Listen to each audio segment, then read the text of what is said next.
Hello, everyone. Good morning. It's 10 o'clock, so we'll get started. Can everyone hear me? Just want to make sure we're not having any technical difficulties. Great. Thanks, Jennifer. So good morning. My name is Katie Crowfoot. I'm the Director of the Reimagining Education and Career Help, or the REACH office within the Executive Office of the Governor. I'm honored to serve as the chair of this committee. Thank you all for joining us for the fourth meeting of the Credentials Review Committee. Much work has been accomplished since our last meeting was held on December 1st, which we'll cover in a few minutes. The Credential Review Committee is supported by the professional team at CareerSource Florida, the Governor's principal workforce policy board. Would Executive Coordinator Lisa Kramer please call the roll? Katie, there may be some technical difficulties. If it's okay, would you like me to call the roll? Yeah, that would be great. Give me one moment here, please. Thank you. I don't think Lisa's on the call, if that's who you're asking for. Yeah. Okay. I will go ahead and call the roll. Okay. Katie Crowfoot. Here. Timothy Beard. Michael Biskey. Here. Okay. Robert Boyd. I'm here. Hugh Campbell. I'm here. Kevin Carr. Right here. Marshall Kreiser. Here. Catherine Gouletz.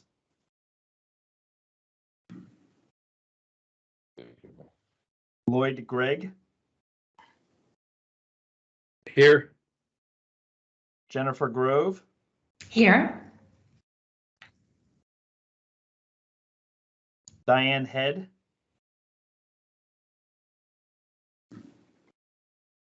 Kathy Hebda. I'm here. Adrian Johnston. Good morning, I'm here. Henry Mack. Good morning, here. Debbie Magruder.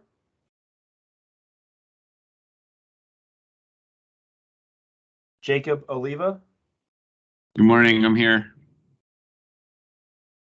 Casey Penn. Here. James Taylor. I am here. Good morning. Thank you. And Chair Crowfoot, we have a quorum. Sorry, we do have a quorum? We do have a quorum. Great. Thank you, Dan. Did you Tim Beard? Tim Beard? Tim Dan, Beard did you get is that, here. Tim? I do. I now do. Thank you. Thank you. Thanks, Tim. So let's review today's agenda. You received the agenda packet last week via email. We are pasting a direct link into the Teams chat for quick access. So please click on the link within the email or in the chat to follow along. Today's agenda and the supporting packet includes the following: a revised timeline, including key dates for meetings, deliverables, and other products for which we are responsible. These timeline revisions will be covered by Andrew Cornelius, Senior Vice President of Business and Workforce Development at CareerSource Florida. A consent item to approve the meeting minutes from our prior convening in December. An action item to adopt the master credentials list for 2022-23 school year, presented by Dan McGrew, Vice President of Strategic Policy and Performance at CareerSource Florida, and Tara Goodman, Vice Chancellor of the Division of Career, Technical, and Adult Education at the Florida Department of Education. An update from Dr. Keith Richard, Statewide Director of Career and Technical Education Quality at the Florida Department of Education, on learnings from the Credentials of Value work completed by Education Strategy Group. This work includes takeaways from the employer engagement survey completed last month and 6 business sector focus groups. Report outs from our 4 framework of quality work groups established in January and led by committee members. And finally, we will hear from Amy Baker, coordinator of the State Office of Economic and Demographic Research and the chair of Labor Market Estimating Conference. Amy will present on progress to date to develop labor market analytics on wages, supply, and demand, which are needed for this committee to develop a framework of quality. We will then have an opportunity for open discussion and public comment. The agenda packet also includes supporting documents that will be important to our discussion today and the work ahead. Some reminders before we get to our first order of business. There are opportunities for public comment during today's meeting, after the consent and action items, and again at the end of the meeting. If you are a member of the public wishing to comment, please email Executive Coordinator Lisa Kramer at the address on the slide to identify yourself and request to be recognized for public comment. If you're on the phone rather than the webinar, you can announce yourself when I call for public comment and be recognized. Please identify yourself by name when you speak so we can record you properly in the minutes of the meeting. We want all committee members to engage in today's discussion. We need your input and your questions to ensure we are providing the very best results for the people of Florida. So before we get to today's consent and action items, I want to share some information and decisions since we last met in December impacting the committee and deliverables. As we discussed, among the most important deliverables of the Credential Review Committee are the establishment of a definition of credentials of value, and the creation of a framework of quality to evaluate credentials for inclusion on the master credential list.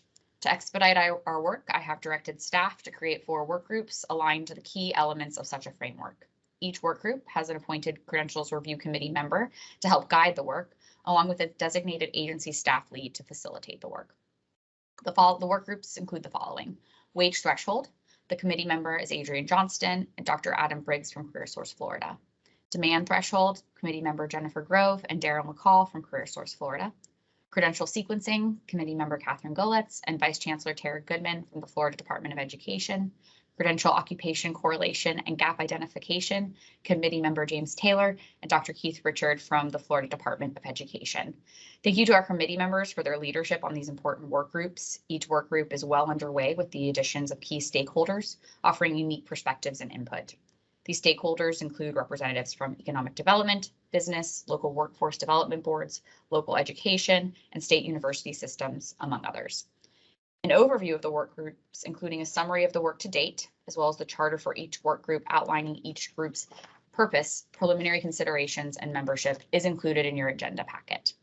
We will hear updates from each of these work groups today. As I mentioned, we also will hear an update from Amy Baker, Economic and Demographic Research Coordinator. As a refresher for this committee, the Labor Market Estimating Conference produced a test product last October. This test product included a list of all occupations requiring a high school diploma or associate's degree. It included mean wages for each occupation, as well as how many job openings were available. Wage brackets were identified for the state and individual workforce areas, and wages are compared across the occupational groups and education level. The conference met a second time last month to consider a supply and demand estimate. After some deliberation by the conferees, the product was not accepted. That is noteworthy in that this committee ultimately will need data for wages, supply, and demand to inform development of the framework of quality to evaluate credentials. Amy will have more for us and be available for questions a little later on the agenda, and we really thank her for being here today. I also want to provide an update on Florida's SIP to SOC crosswalk. As a reminder, this crosswalk correlates the classification of instructional program code assigned to each educational program offered in Florida to one or more standard occupational classification or SOC codes, which are assigned to every occupation in Florida. This SIP to SOC crosswalk is an invaluable tool for the work of this committee, as we will ultimately need to identify credentials that are associated with in-demand occupations that earn middle to high level wages. I am pleased to announce that the Florida SIP to SOC crosswalk was completed in January and is now available to use. Thank you to the Department of Education for their work on this invaluable resource. So let's move on with our agenda today. I'd like to introduce Andrea Cornelius to walk us through the revised timeline for this committee's work for the balance of the year and into 2023. This timeline is available in your packet materials to follow along. Andrea, you're recognized. Good morning, committee members. I'm joined here by your fellow member, Jennifer Grove, at the FPL Economic Symposium here in Miramar Beach. It's just great to be with everyone, although remote today, but especially good to be with Jennifer. As Chairman Crowfoot noted in her opening remarks, decisions impacting the committee and its deliverables since we last met on December 1st have shifted. Those shifts are reflected on the updated timeline that tracks activities from last month, February, through to summer of next year. In summary, these shifts have delayed our deliverables by about 4 months. We've also changed the look and feel of the timeline from previous documents and hope that this streamlined version, without all the color coding, is more legible and meets your approval. Last month in early February, we worked closely with the REACH office and Education Strategy Group to organize 6 sector focus groups to hear directly from Florida businesses about credentials of importance in current hiring and promotion decisions, as well as emerging occupations. This employer input is required by law for this committee's framework of quality. Thanks to Kendall Kelly and the REACH office for her coordination and leadership on this important engagement. We'll hear more details, as Chairman Crofit has mentioned, about Education Strategies Group's final analysis from Dr. Keith Richard later in today's agenda. Also in February, the Labor Market Estimating Conference met, but the supply-demand analysis was not accepted by the conferees in favor of a more rigorous analysis anticipated by August. Additionally, wage analysis for occupations at education levels below high school and higher than associate's degrees was not provided at the February convening, but are now anticipated to be received next month in April. The recent development will have an impact on the work of the Credentials Review Committee in developing a framework of quality and a master credentials list by June this year. The 4 framework of quality work groups, now all convened and working deliberately, plan to continue their work in anticipation of receipt of wage data and the August LMEC meeting. This month, in addition to today's meeting, we expect to receive a preliminary Credentials Review Committee communications plan, a plan that can underscore the importance of this committee's work to businesses, to job seekers, to education, as well as other stakeholders like our workforce network and economic development partners. And if today's action is voted on favorably, the CareerSource Florida Executive Committee will vote on delivery of the 2022-2023 Master Credentials List to the State Board of Education later this month. In April, we anticipate that the Office of Economic and Demographic Research will provide additional wage analyses for all education levels, that is, occupations in the 8 educational bands, from those that require less than a high school education through to graduate level degrees. Having entry-level wages as well will enable the wage threshold work group to approximate the more immediate impact of a credential earned by an individual. This committee is scheduled to meet again in Tallahassee on April 28th to hear progress reports from the 4 work groups, review updated data from the Labor Market Estimating Conference, and how local demand will be determined.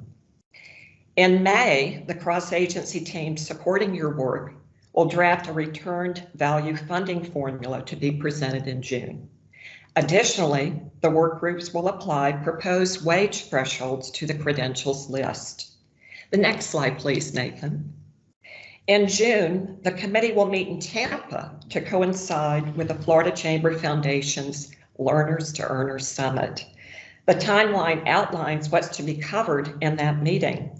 But what's most exciting about this event is that we should be able to learn about the results of the Foundation's Florida Workforce Needs Survey 2.0, with the responses from Florida business leaders throughout the state. These early recommendations can help inform this committee's work, including skill gaps and critical partnerships needed to develop a market-ready workforce. In August, the Labor Market Estimating Conference will provide an in-depth supply-demand gap analysis for all occupations down to the local workforce development board level, enabling the demand group to develop thresholds based on the conference product or meet local demand as designed and identified by this committee. In September, our team as support staff to this committee expect to bring to you for your approval the final framework of quality criteria and a process for accepting and evaluating new credentials for inclusion on the master credentials list. Remember, we had originally planned to do so in June. In October, we will apply the framework of quality to existing credentials on the list and begin to accept submissions for addition. Next slide, please. In November, we will update this committee on our progress and determine the process for conducting an annual review beginning in the new year.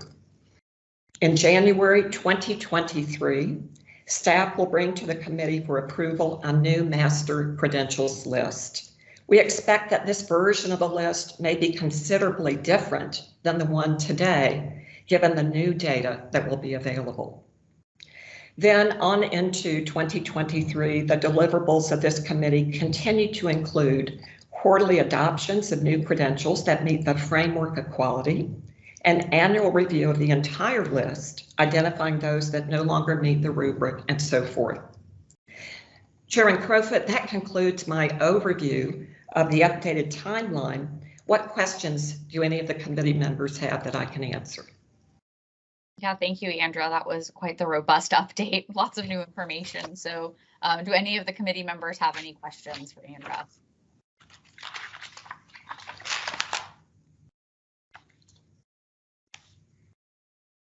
Okay, great. Well, thank you, Andrea. We really appreciate it. So welcome. Your agenda packet contains the minutes for our December meeting. Are there any questions or comments on the meeting minutes? Is there a motion to approve the minutes? So moved. This is Hugh Campbell. Marshall, second. Thank you. Are there any comments or questions from the public? Or sorry, any discussion first? Any discussion of the minutes? Nope. Are there any comments or questions from the public? Okay, all in favor, say aye. Aye. Aye. Aye. Aye. Those opposed, say no. The motion passes. Please note in the minutes for this meeting that the committee approved the minutes as presented. Thank you. According to the revised timeline, we plan to carry forward the existing master credential list for another year into the 22-23 school year. I've asked Dan McGrew to present the action item for this committee's consideration. Dan is joined by Tara Goodman to outline key modifications within the list associated with certification modifications. The master credentials list is included in your packet materials. Dan and Tara, you're recognized. Thank you, Madam Chair and members of the committee. And as the members of the committee will recall, the REACH Act signed into law last year requires this committee to create a master credentials list for the state of Florida. The law required that for the 2021-2022 school year, that the master credentials list would be comprised of the existing CAPE industry certification list and CAPE post-secondary industry certification list to be adopted by the State Board of Education. Excuse me, this version, this current version of the master credentials list was adopted last August and is located on the Credentials Review Committee website. Upon this committee receiving all the necessary labor market information and analyses required in law, a framework of quality will be developed and used to create a new master credentials list. And as you've heard today, the new master credentials list is currently scheduled to be completed by January 2023. Since the current master credentials list was adopted for the 2021-2022 school year, the committee is being asked today to approve this list for use in the 2022-2023 school year with some technical modifications, which you will hear about in more detail shortly. The list provided in your agenda packets includes 512 total certifications. And to provide more insight into that list and the technical modifications made, I invite Tara Goodman, Vice Chancellor of the Division of Career and Technical and Adult Education, to address the committee. Tara? Thank you. That was a very good summary of where we are at with this list. It is essentially a startup list based on the prior year list that we can begin to work with. The department does base its annual CAPE industry certification list under this master credential list, beginning with the 22-23 year. And so we appreciate the committee adopting this so that we can move forward and then continue to update this list throughout the process. We have made some technical amendments. We have 12 Microsoft Technology Associate certifications that are changing the certifying agency. This change has been in place for the past year. So beginning in July, The same exam will be available. It will just be branded under a different name under Certiport with the same test and the same content. So we're making a technical adjustment. This will assist the department with its data reporting and with clarity in our provider network for institutions that are currently offering this certification. We are making a title update to one of the certified internet web e-commerce specialist is changing to e-commerce service specialist. I will note that the annual process of submission a lot of times reveals changes to certifications, and since that process hasn't happened, we do reserve the right with this adoption, and I think it's noted in the item, to make small technical changes for clarity purposes. If the certifying agency has made a tweak to a name, we often make those updates just to make sure that the provider network of school districts and Florida college system institutions are selecting and using the correct certification. And then finally, we have identified by surveying some of the certifying agencies 3 credentials that are no longer available: the Certified Internet Web Design Professional, Web Design Specialist, and Pearl Specialist. They appeared on the 21-22 master credential list, but they have effectively been retired and would not be available for individuals to earn in the 22-23 years, so we are recommending their removal from the master credential list. Dan, that's my summary. If anyone has any questions, I would be happy to address them. Tim Beard, Tara, Tim, can you hear me okay? There's a little Hello? pixelation, but go ahead. You said 3 were removed from the list? Because Yes, they're not available? that is correct. Okay. How would the colleges and institutions learn about it? This is the first, of the words they'll hear from us in terms of the items being removed, certification being removed? That is correct. We often use the startup list that the list that CareerSource adopts is the process that we've used to make a lot of these changes, like removals. The certifying agency, we do a scan to determine which ones are presently available. The list is quite large. It's over 500 certifications. So that's why we like to reserve the right to make some technical edits. And we don't always know exactly when the retirements are going on the cycle that aligns with CAPE. But of course, if a certification isn't able to be earned by anyone, it's kind of a moot point because a district or college wouldn't be able to offer it anyway. Okay, thank you. Any additional questions for Dan or Tara? I have a question. Yeah, go ahead, Jennifer. Thank you, Katie. Tara, help me understand. I see in some of the stackable credentials, it appears that some of the entry level, level 1 or level 2, for instance, are not eligible for post-secondary, and then the higher levels are. And then there are others, for instance, I randomly happened upon NCCER HVAC, which clearly is a critical need, and none of those levels are available for post-secondary funding.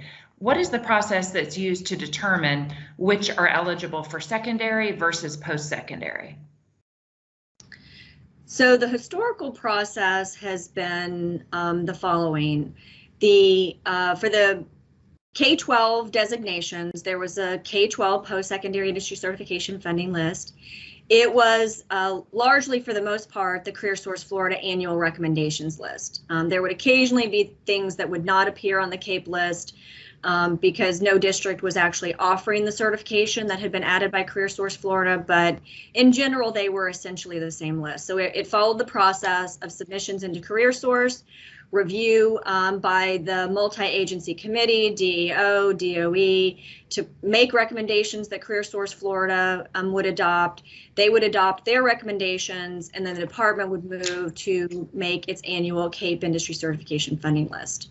On the post-secondary side, the law had different provisions. The Commissioner of Education was making recommendations regarding post-secondary industry certifications, and that was limited by the General Appropriations Act. So it was not not wide open to request any credential in any occupational area on the post-secondary side. The funding on the school district side has, in recent years, has been limited to $6.5 million and $14 million on the Florida college system side. And so in order to make sure that the funding was being provided, annually the legislature would consider whether or not to add occupational areas. So the department had a rule associated with the CAPE post-secondary list that also had additional specifications that said in a stackable credential world, the highest level certification is the one that we would adopt to avoid for lack of a better word, a low-hanging fruit problem. We want on the post-secondary side the most job-ready credential to be incentivized and available. So when there was something that had several levels like 1, 2, 3, 4, then the rule specified that we would recommend the highest tier of something that we deemed to be stackable. So that would result in certain credentials either being eligible for K-12 or only being eligible for K-12 because that occupational area was not specified. The other thing I would like to note is that the post-secondary list was developed based on a submission process from the Florida College System and School District. So if they did not request that the certification be added, we did not seek to add it because, again, it was supposed to be based on things that they were offering. So we used the signal created by the post-secondary sector that they were wanting to offer this certification or were already offering that certification to conduct the review. The criteria actually that we used was quite similar to what was used during the CareerSource Florida process, the types of screening criteria, with the difference being the occupational linkage was actually determined by the GAA, because if we could not link that certification to the occupational areas specified in the proviso language for those two appropriations, then we would not be able to recommend it for funding. We had to be able to say that that credential was tied to that occupational area. On K-12, it was much wider and broader list of occupational areas were available. That may be too much, but hopefully that helped explain how those differences might occur. It does help explain. Thank you, Tara. A follow-up, Chair Crowfoot, is that okay? I think maybe I just happened to drill in because I used to personally serve as an accredited training sponsor for NCCER. It appears that for those certifications, they are listed out as either secondary or post-secondary, so they don't follow the complete sequence of level 1 through 4 in our listing, for instance, on pages 10 and 11. We might just want to clean that up so that you can actually follow it all the way through, where it does appear that in many cases 1 and 2 are eligible for secondary funding and levels 3 and 4 are eligible for post-secondary funding. But like all the other certifications that are listed sequentially, we might want to not break them apart separately, because I think as we continue to evolve in industry engaging with these lists, and helping to provide input, it'll be easiest if they're all grouped together, like stackable certifications in a sequence grouped together.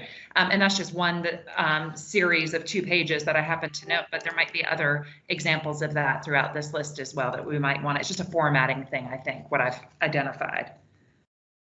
Chair Crowfoot, if I may. Yeah, of course. So the list will ultimately be populated on our website in a dynamic kind of sortable format.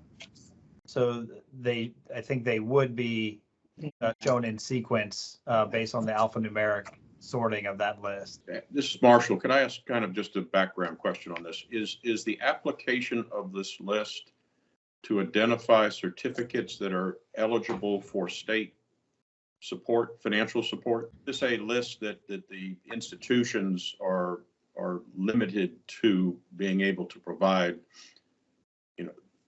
given that a student could also pay for this credential, or certainly, obviously, they could end up going to a third party if they need it? It is limited for funding purposes. It is not limited from delivery purposes. So programs could deliver credentials that are not listed on this list. These lists were called funding lists historically. The ones that are adopted by the State Board of Education were the CAPE Industry Certification Funding List and the CAPE Post-Secondary Industry Certification Funding List, and those were used for school district and Florida college system, both K-12 and post-secondary purposes. Thank you. Thanks. Any additional questions? No? Okay, thank you, Dan and Tara. Are there any questions or comments about the action item? Is there a motion to approve the action item? So moved, Tim Beard. Thank you, Tim. Is there a second? Second, Lloyd, Greg. Thank you, Lloyd. Any discussion? Are there any comments or questions from the public? Nathan or Lisa, have we heard anything? No, ma'am, we haven't heard any. We don't have any requests for public comment at this point. Thank you. All those in favor say aye.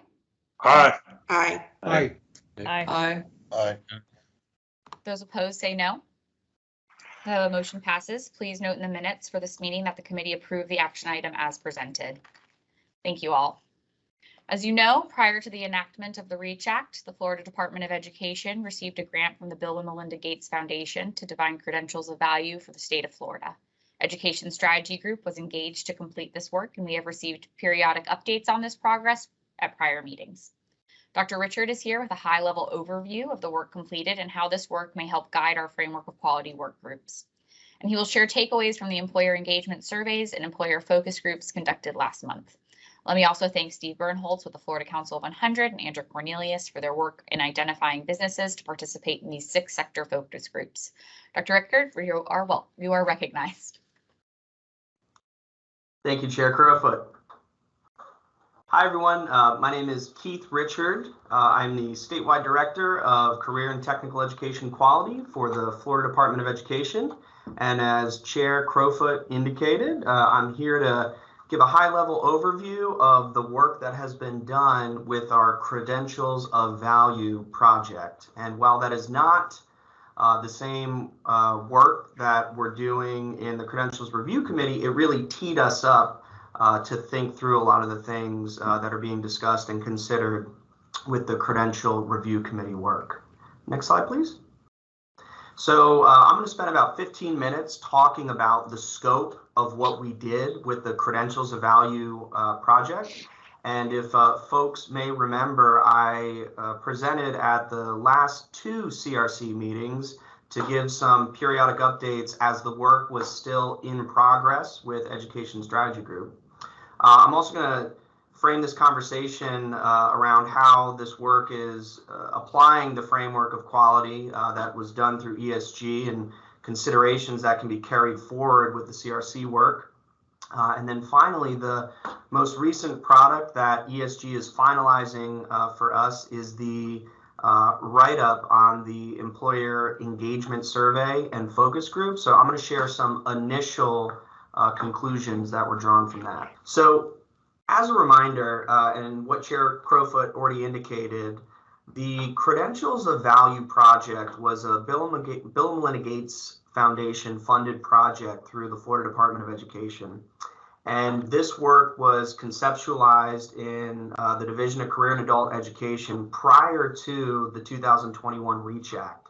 So we had this kind of idea cooking and then quickly realized through the legislative session that this was directly related to and could be intertwined and in support of the charges of the Credentials Review Committee.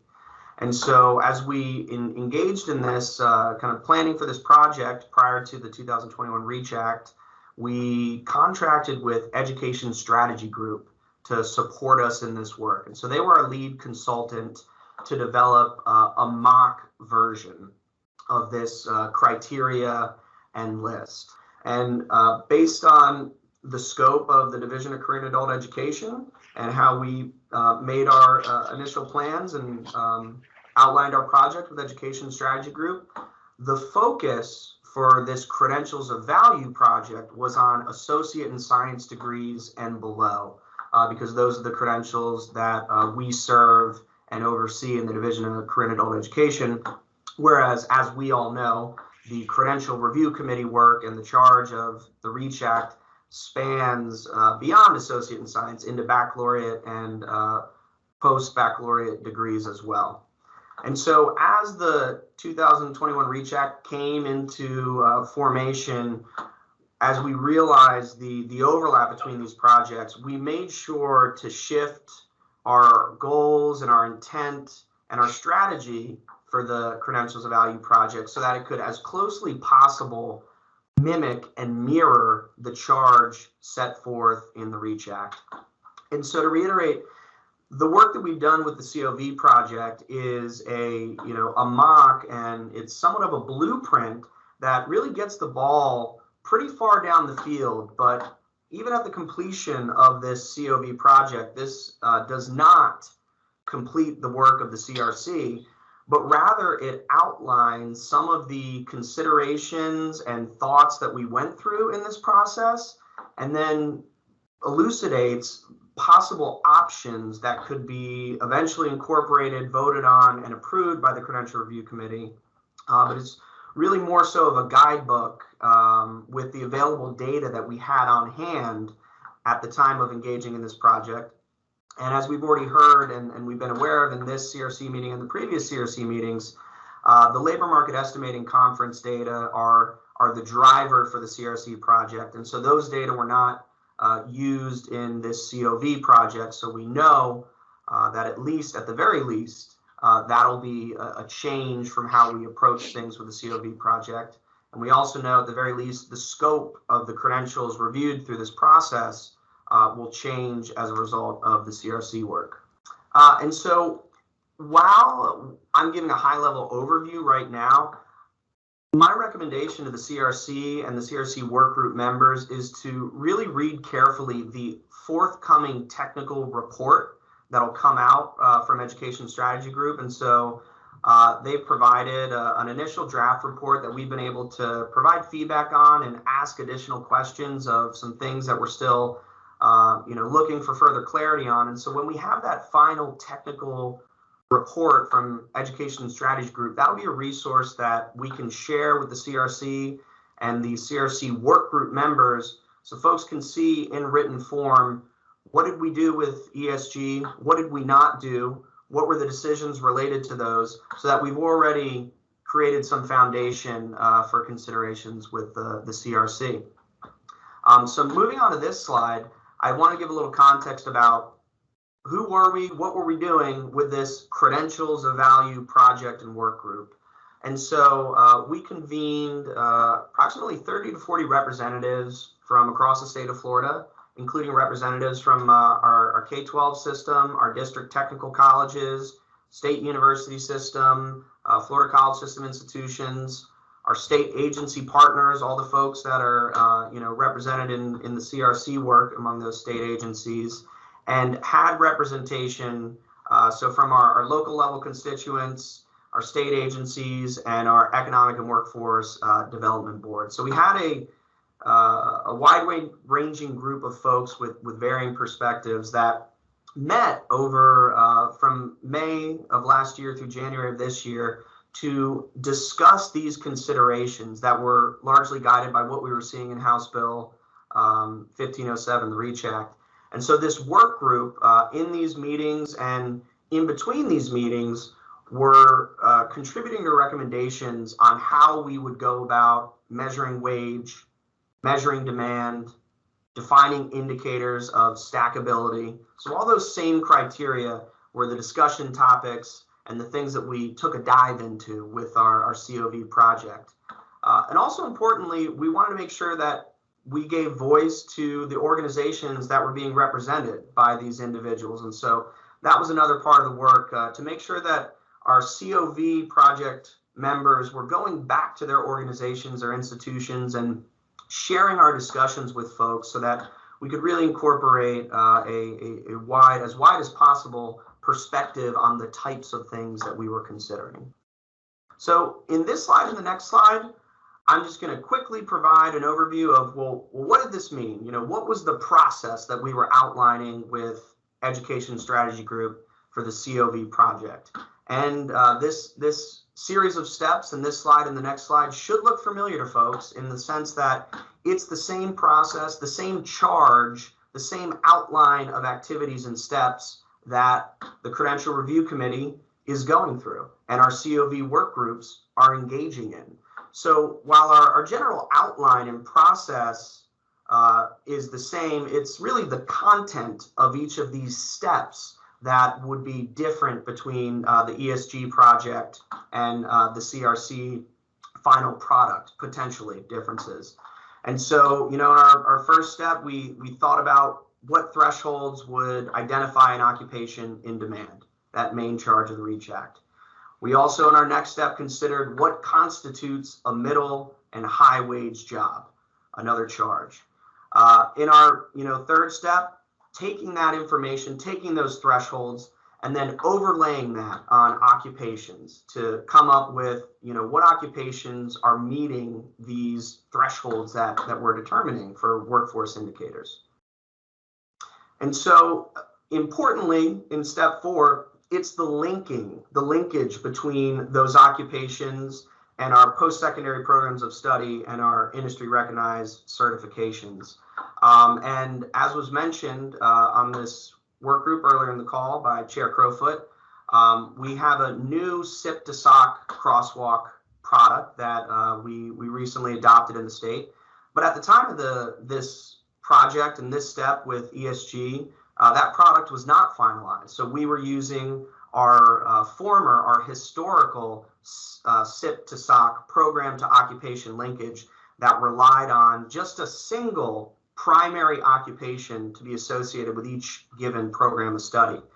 So in step 4, I think that's certainly something that our work groups are considering is how do we incorporate a new SIP to SOC crosswalk that includes linkages with a program of study to multiple occupations or multiple SOC codes. In that 5th step, we took what we applied through these quantitative analyses and then went through an initial validation process with employers to get feedback on their thoughts regarding the face validity of what we had determined to be credentials of value, and to also provide context on potentially missing credentials that may not have met those criteria, but in their expert perspective would be something that is relevant for a potential master credentials list. And so that validation process, as Andrea indicated, it was 2-pronged, including a employer feedback survey, so a quantitative type of survey approach,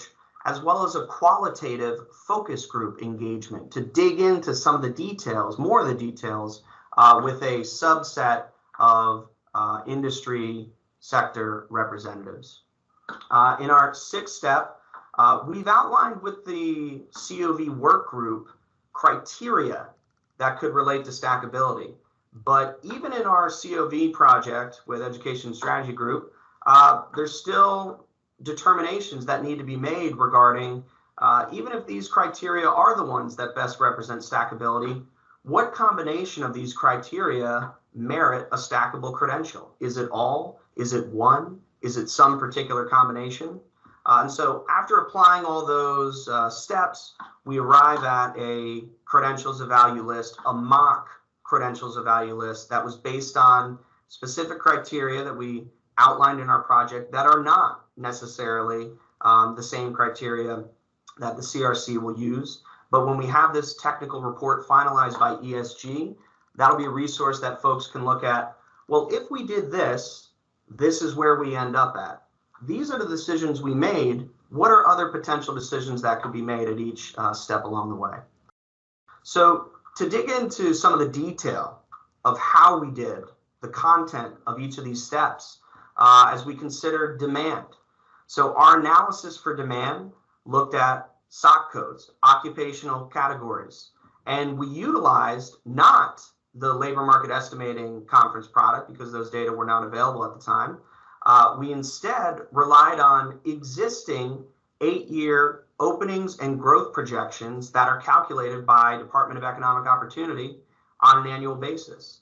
Data that DEO uses and publishes publicly online, data that we also include in the Florida Department of Ed's annual Career and Technical Education audit.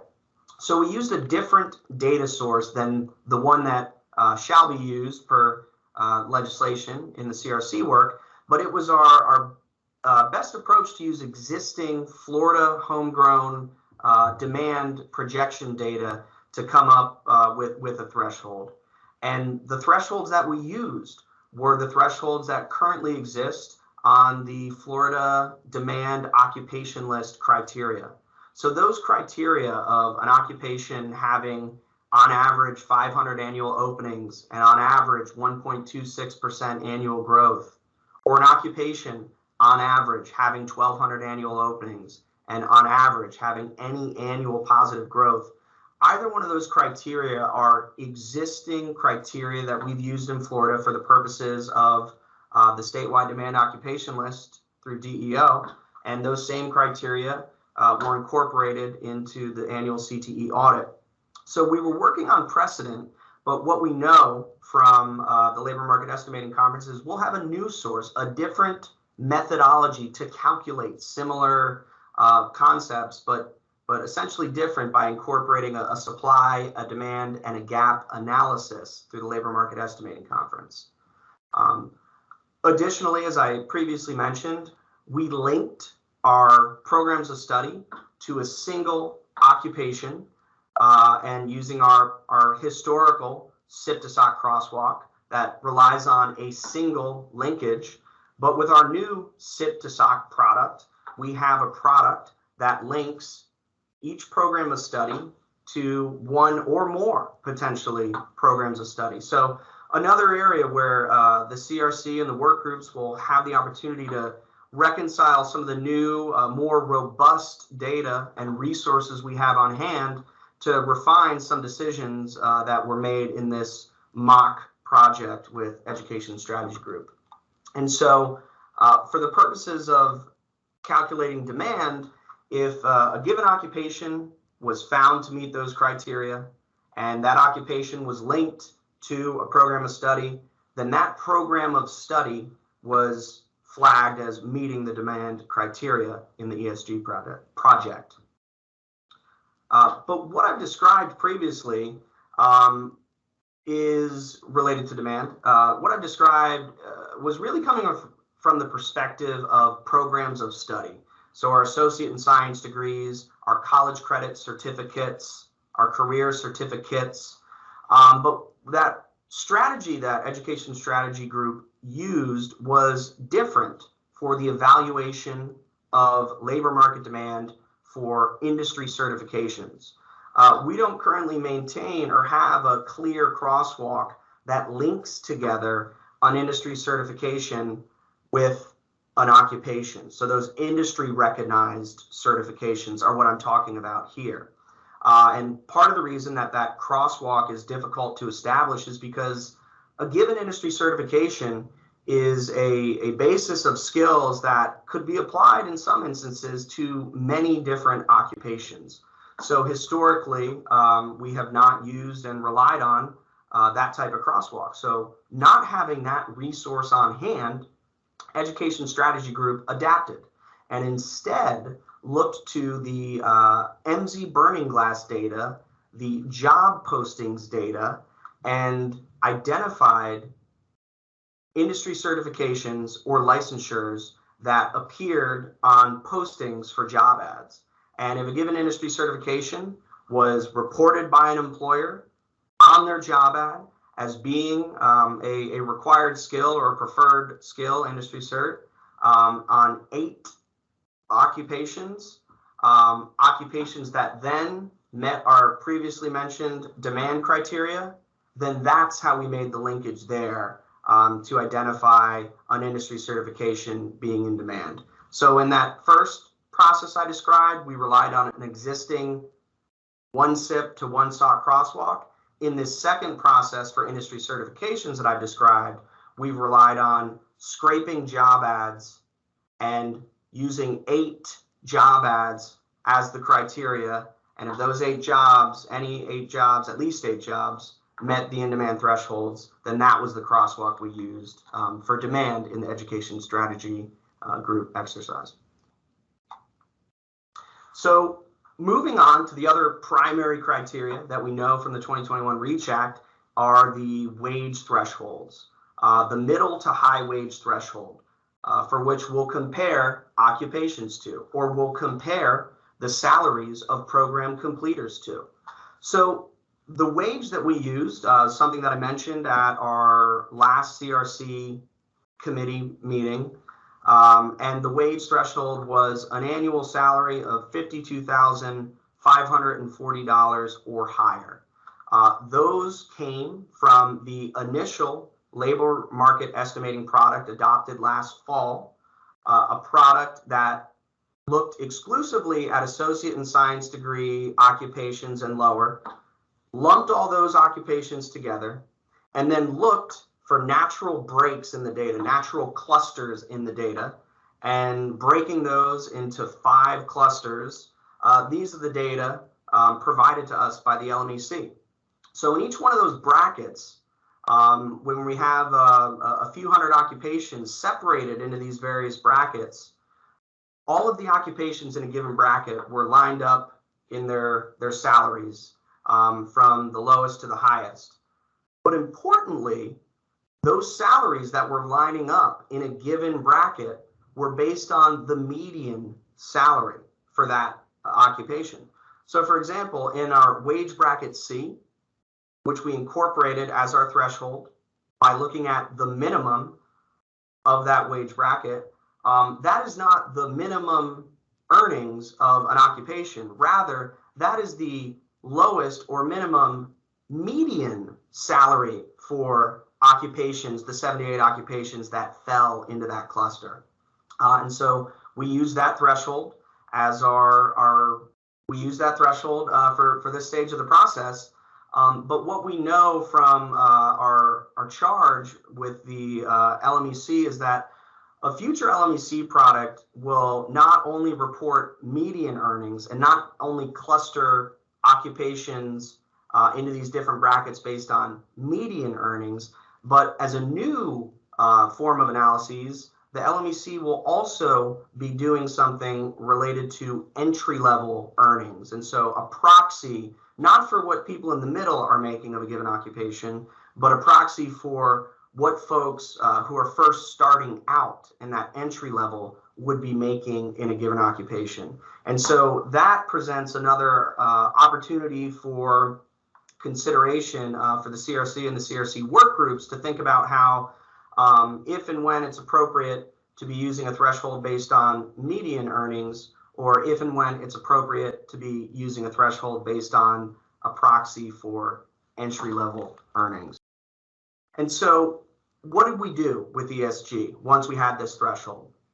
Well, the strategy we took for those programs of study, so the associate in science degrees and the certificates, we looked at the 4th quarter earnings of program completers. We're able to do that through our FETPIP office here in the Florida Department of Ed, and we're able to do that through a 3-way data sharing agreement through DEO, Department of Revenue, and Florida Department of Ed. And we're able to look at and link educational records to Florida unemployment insurance records and then say, okay, someone graduated from a program of study on this date. I want to see what they're making in the 4th fiscal quarter after their program completion. And if they're employed, we'll be able to see their quarterly earnings. As a standard practice in the Department of Ed for reports that we produce for our agency, our local constituents, and our partner state agencies, we take those single quarterly earnings and then we annualize them, multiply those quarterly earnings by 4 to identify an estimate of what that individual's annual income would be. And so that's the strategy and the comparison that was made in the ESG work group, taking what folks earned from a program of study they completed, annualizing that, and comparing it to that $52,540 threshold.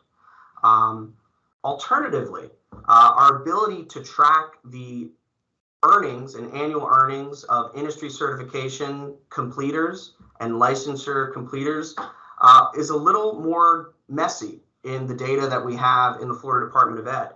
And we pursued that strategy with this project and then determined that the data were not reliable nor sufficient for us to use that same type of comparative analysis for the COV project. And so alternatively, ESG then looked to the real-time job ad scraping data from MZ Burning Glass and compared or pulled salaries for occupations that required industry certifications or licensures that were being considered through this process. So once again, in this in this example project with ESG, we're essentially using 2 different strategies and 2 different data sources to make that comparison to a given threshold that we landed on in this project. And so once again, an area for consideration and exploration with the CRC work groups. So I'll move on to stackability, the third big criteria. And this is something that we discussed in our COV work groups and considered and voted on and bounced back and forth different proposed criteria. And at the end of the project with Education Strategy Group, we have identified 5 potential criteria that could be used for stackability. However, it's really important to note that even at the conclusion of the Education Strategy Group project, we have not evaluated all of our non-degree credentials by these stackability criteria. The reason being, this is not a quantitative approach to evaluating for stackability. Rather, it would be a qualitative assessment of each individual non-degree credential to be considered for stackability. And so that is no small undertaking when we think about the 500 to 1,000 non-degree credentials that could potentially meet the stackability criteria. And so that's an endeavor that when the CRC lands on which stackable criteria would be appropriate for the CRC's master credential list, or which combination of criteria would be appropriate, it would be at that point that we would, as a state, work to doing this qualitative analysis to see which credentials met those criteria. And so what were those criteria? Well, the first criteria was that this non-degree credential had to at least meet some wage threshold. And we considered a few different wage thresholds, and the one that we went with was aligned with criteria used in Department of Children and Families for other purposes.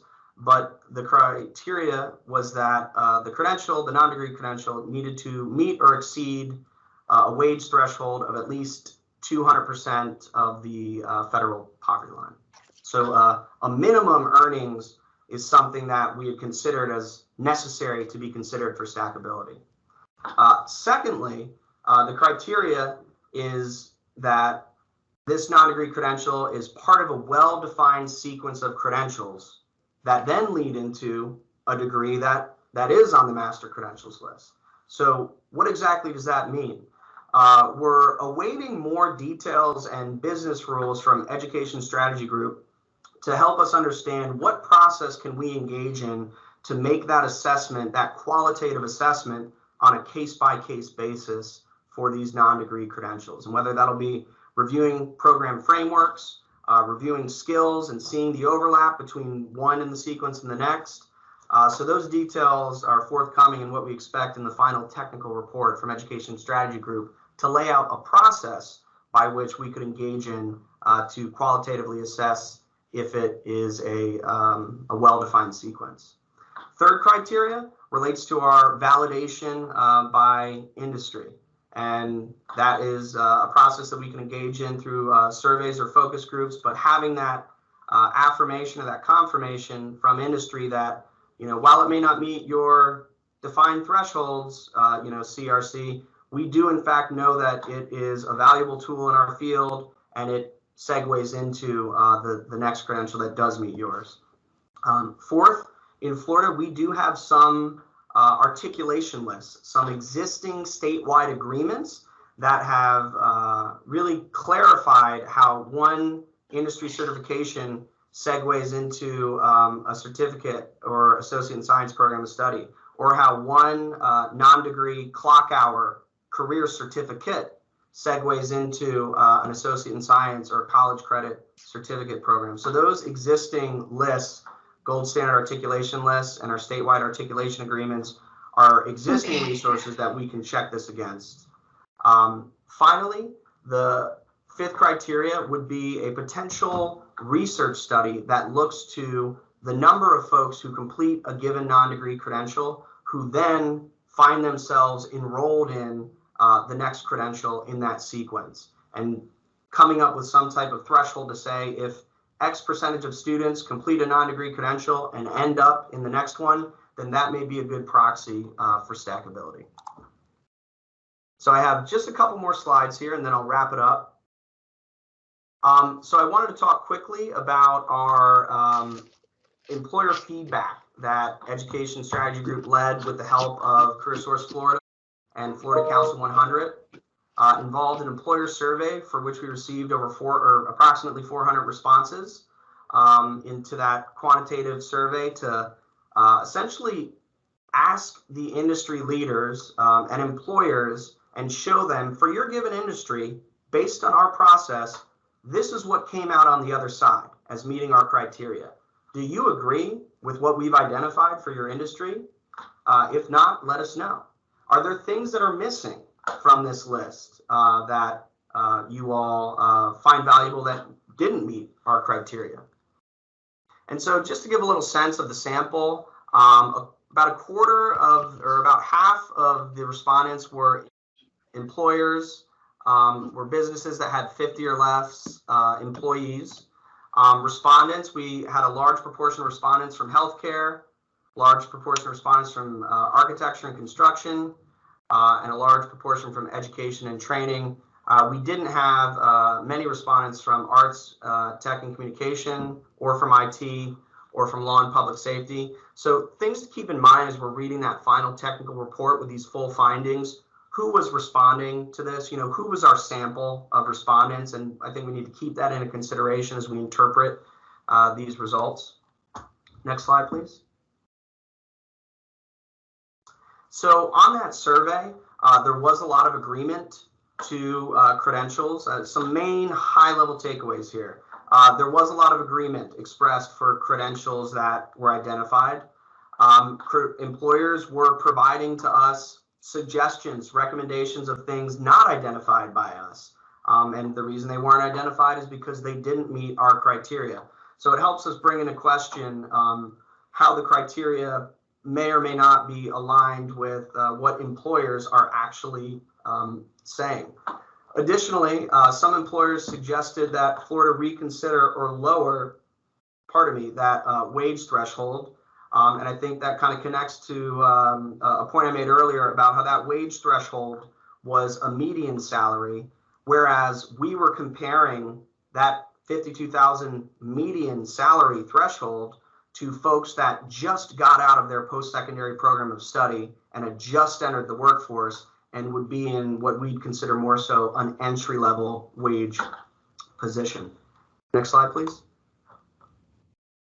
And so finally, my last slide here is to shed once again some high-level findings from the focus group. But once again, it's important for us to look to that technical report, that final report when we receive it, to really dig in and see the full scope of these findings. And we had representatives in 6 focus groups, from IT in 1, so these are all separate focus groups: IT, healthcare, advanced manufacturing, business and finance, agriculture, and construction. And importantly, I also want to note that with qualitative research, the intent here, focus groups being qualitative research, is to dig into the details of things that we're seeing in our kind of quantitative analyses. And so we need to take these conclusions within that context of the intent and make sure that any generalizations that are made are appropriate generalizations and not overgeneralizations based on this qualitative, detail-oriented research methodology. But once again, employers expressed general agreement to the credentials that showed up on our mock list through ESG. But importantly, we can look to these focus groups to gain some more insight into what's going on with employers in relation to their consideration of credentials, in relation to their use of upskilling and retraining their current employees for given credentials. And we can also get a better understanding of kind of where the employers see the connection between what's required in their given industry or in their job positions and the credentials. And so some of the interesting findings that come out was that Being currently in an employee-driven market, employers know that that's going to have implications for how they recruit and hire and onboard talent. And so in an employee-driven market, employers expressed willingness to be more flexible with the types of credentials that they were looking for in new hires.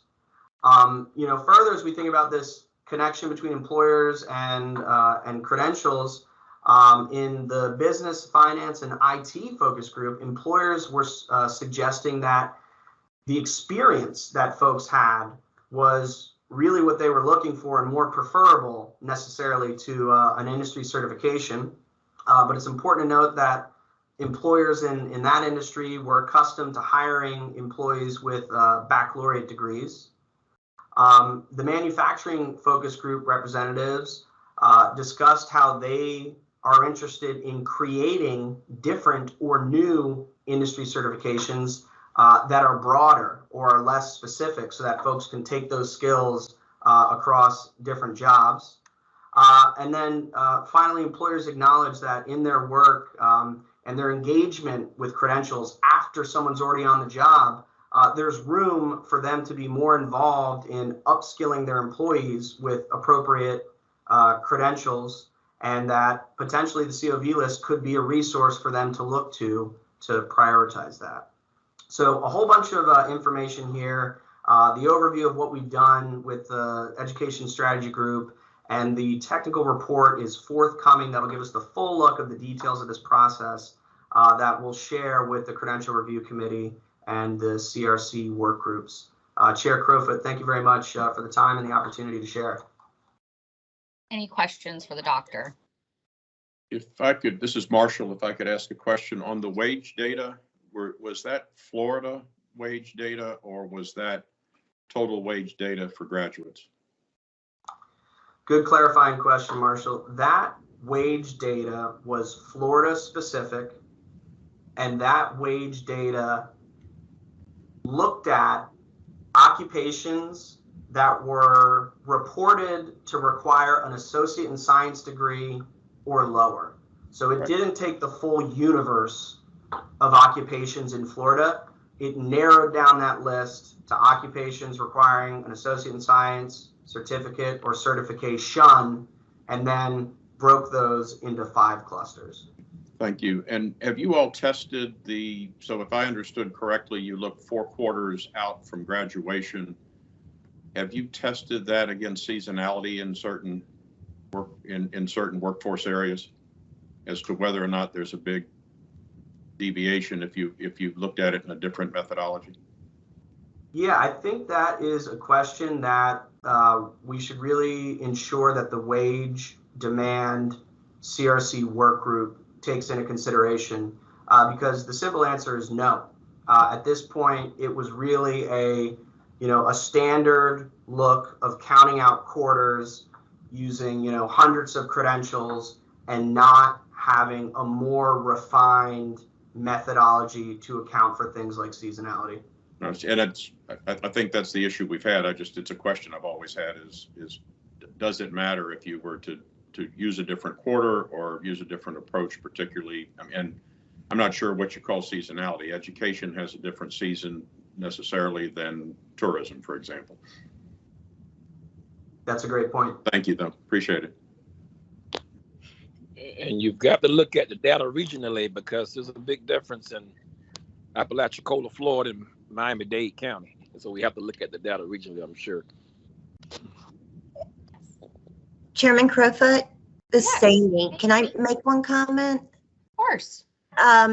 Just so everybody has a good idea of what we were actually looking at, it really wasn't the median, it was the mean. It was the annual average wage. And the median data is available to us, and that's going to become important in a minute when we come back and discuss some of that.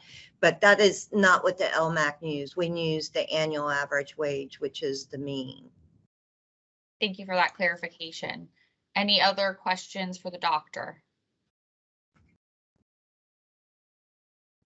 No? Well, thank you so much, Dr. Richard. We appreciate it, as always. Now we'll hear from the Framework of Quality work groups. Sorry for the thunder. As mentioned in my opening remarks, I've directed staff to create 4 work groups aligned to key elements of a framework of quality.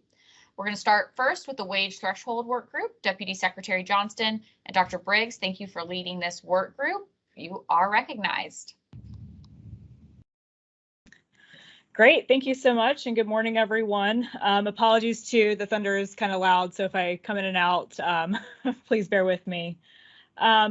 Appreciate the opportunity to share the work that we've done over the past few weeks in the wage threshold work group. We kind of started the conversation with 2 primary questions. The first being, how do we measure wages associated with credentials in the first place? And the second is, how do we determine the appropriate thresholds once we know how we're going to measure those wages? So I think there's a slide with this. If we can move to the next slide. Perfect. Thank you. So with that first question, how do we measure wages associated with credentials? We're taking an approach to really lay out the scope and limitations of currently available wage data. The 2 primary data sets that we are looking at are the occupational wages associated. So these are wages associated with occupations that are collected through the Occupational Employment and Wage Survey, which is done through our team here at DEO with a cooperative agreement through the U.S. Bureau of Labor Statistics. So we're really hashing out and going through a lot of details on the pros and cons of using that particular data set as our wage outcome measure, as compared to using actual wage records that we collect through the unemployment insurance system. So with that, it would be looking more at what people actually earn and after they've earned a credential. So what their wages are after they've actually earned that particular credential. So the team has gone through a lot of analysis to just look at kind of from a methodological standpoint, from a theoretical standpoint, what are the pros and cons of each of these data sets in addressing our questions.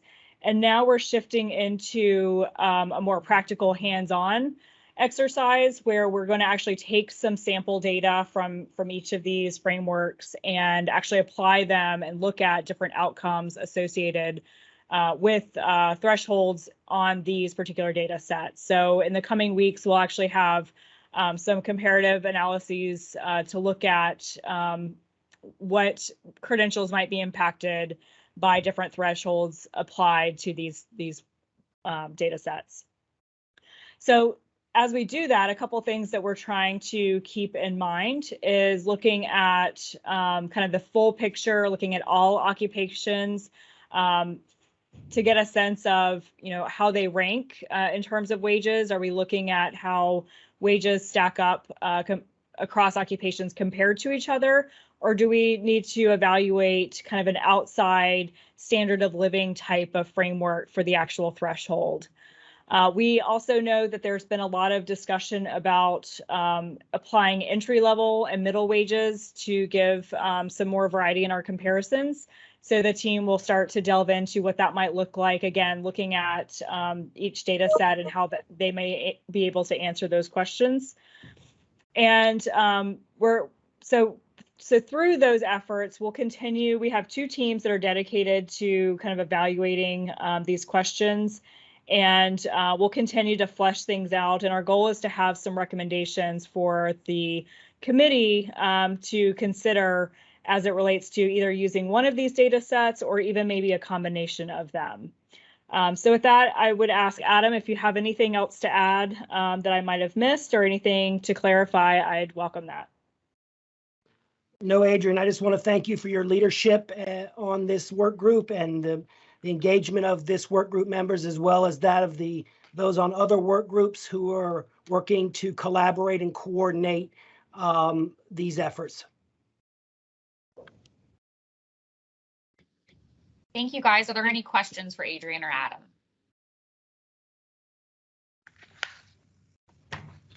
Okay, seeing none. Now on to the demand threshold work group led by Jennifer Grove and staffed by Daryl Hall. You guys are recognized. Thank you so much. I apologize. We just fell flat literally for a moment there, but we're back. Thank you so much. Really excited to be back together today, and want to thank Daryl for all of the incredible work that's gone on into our work group's work. And if you'll advance to the next slide, please. We really have spent, we've been meeting, I want to thank the entire work group for the robust discussions that we've been having. We've been meeting every other week for at least 90 minutes, often longer, on Friday afternoon. So it's a great way for all of us to kick off our weekends. And I would say we've been buried in understanding the current state process, both at the state level as well as at the local level, really trying to understand the nuances and honestly understand how many different demand thresholds are being utilized to come up with these lists at the state level as well as at the local level. So we are currently going one level deeper on understanding particularly the regional and local level process for additions to the list. And of course, our work group is addressing the two critical components of that state level demand methodology. We have tried to understand the current thresholds that are being used, where they came from and why they're used. We have not found that answer yet. So if anyone out there knows, fill us in. We do understand that it may not be the most appropriate methodology moving forward to use at the state level. And I do want to thank Jimmy Heckman with DEO, Charles Williams with DEO, Dr. Keith Richard with DOE, and Roger Strickland with the BOG for helping us understand at a state level what are the processes that are currently being utilized to calculate demand. And then we've dug deep into local demand as well. And there I want to thank Michael Corbett and Carrie Pasquale from Palm Beach, who we all met at our December meeting in person, who have really helped us first understand at their regional workforce board level, what does that process look like? And I would say, I think it is an example of what we should be thinking about for our future process at the regional and local level, which is the heavy integration and engagement across economic development, education, secondary and post-secondary, as well as the workforce system to define that list together. And so we are now, we've also asked the FWDA, the Florida Workforce Development Association, for them, and they've done a quick survey of all 24 regional workforce boards to help us gain an understanding of what that process looks like across our 24 regions of the CareerSource system. And we're going one level deeper now to understand, are there additional data sets that are being brought in? Are there additional methodology cutoff points for demand that are being identified, and how frequently are those being identified? So looking forward to going to that next level deeper with FWDA input, and now adding in also for the Perkins plan, for instance, at the regional and local level. What is that? What does that process look like? We did originally start out really thinking through the CareerSource system process, but there are other systems that exist. And I shared with our work group, probably many of you that are on this committee participate in these processes across a variety of counties and subregions of our state. And they do range quite widely from sign your name and here's your sandwich to real integrated work between economic development and industry, as well as education and workforce development. So really trying to get a better sense of what the current state process is that we need to be thinking about as we define the future state. Also looking ahead, we are eager to consider, how do we capture occupational data for occupations and industries perhaps that are not traditionally showing up in the traditional sources that we are scraping data from. So for instance, construction and some of these other occupations that we have in our state, clearly critical to maintaining and growing our economy, but not posted traditionally in EFM or in, Indeed or any of the traditional job posting systems, really trying to understand some of those hidden demands that are required to make our economy work. So trying to figure that out. And we do, we have asked for some of our more data focused members that typically come from some of the state agencies that are on our work group to start working separately from our work group to really try to bring some of these very technical components of the demand threshold together to bring back to our work group. We've asked them to use the existing DEO data set. We understand that there will be a new product available to us later this year, but we do need to start looking at existing data sets that we have to identify perhaps some natural breaks or tiering that occur. So we can start thinking about what that state level methodology will be used to identify demand.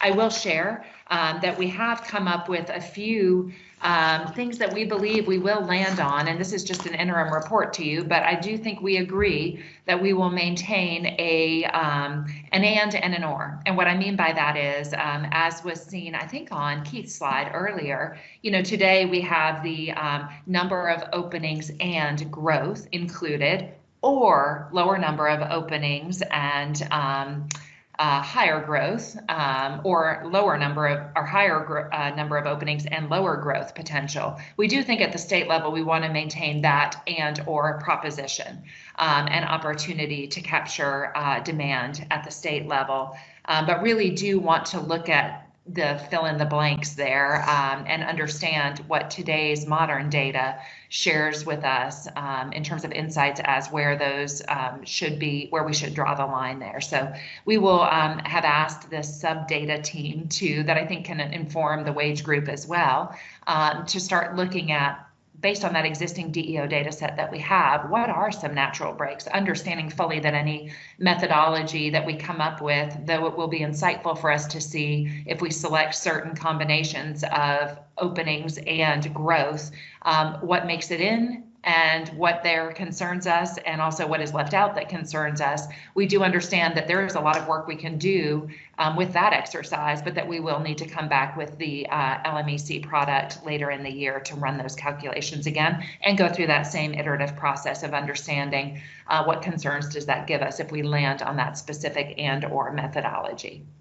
So with that, again, I want to thank all of our work group members. Everybody's been incredibly generous with their time and spending additional time doing homework in between the meetings. And of course, want to thank Daryl for all the great support, and Andra for joining us for all of our meetings as well. And I know many of you, Adam and Keith and others, are pulling double, triple, quadruple duty on these work groups. So really appreciate the time and attention you're giving. Daryl, anything to add or clarify? Nothing to add, Jennifer. Just want to thank you for your leadership and double down on just the thankfulness of all the members and just all their time and energy. There's a lot of the onion we're peeling back, and with your leadership, I think we're getting there. It's just taking some good time, but I think things are going well. Thank you, Jennifer. You're welcome. The last thing I'll add, Chair Crowfoot, is I'm grateful for the time.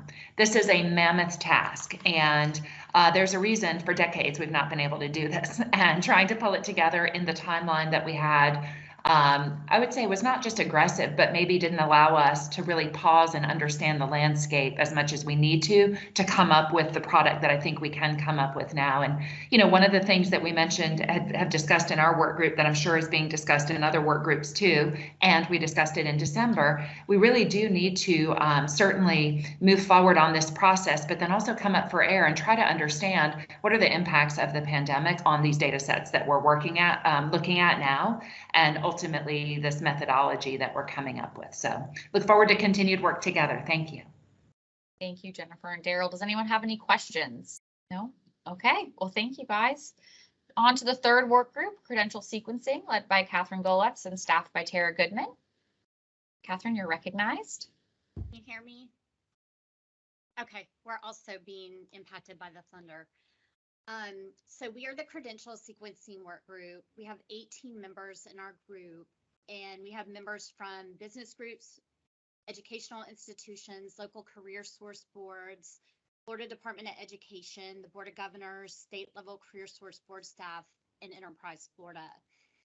Focus of our group is on non-degree credentials, which are inclusive of the following: industry certifications, clock hour certificate programs, and apprenticeship certificate programs. DOE has identified almost 1,300 credentials from existing resources that are non-degreed credentials.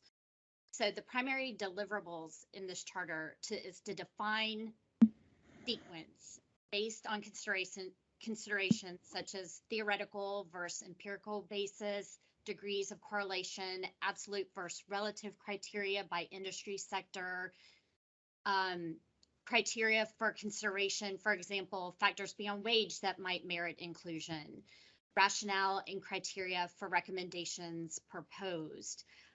We've had 3 meetings. We focused a lot in our discussions on what the group thinks credential sequence or stackability means.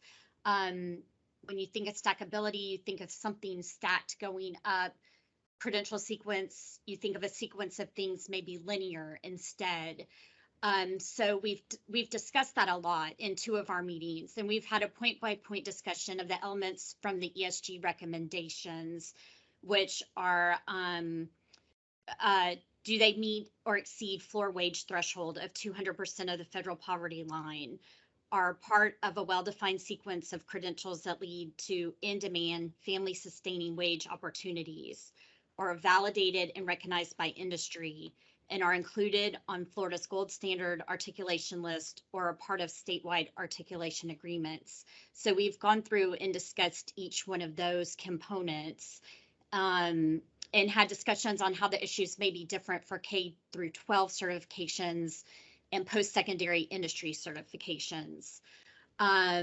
We still have a lot to discuss. We have a great group. We have our next meeting on March the 8th, where we will continue to discuss the definitions and elements for credential sequencing / stackability, and provide more information to the committee when we are finished. Tara, do you have anything you want to add?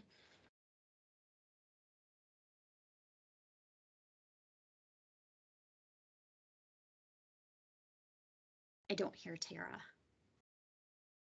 Okay, well, thank you so much. Are there any questions for the 3rd work group?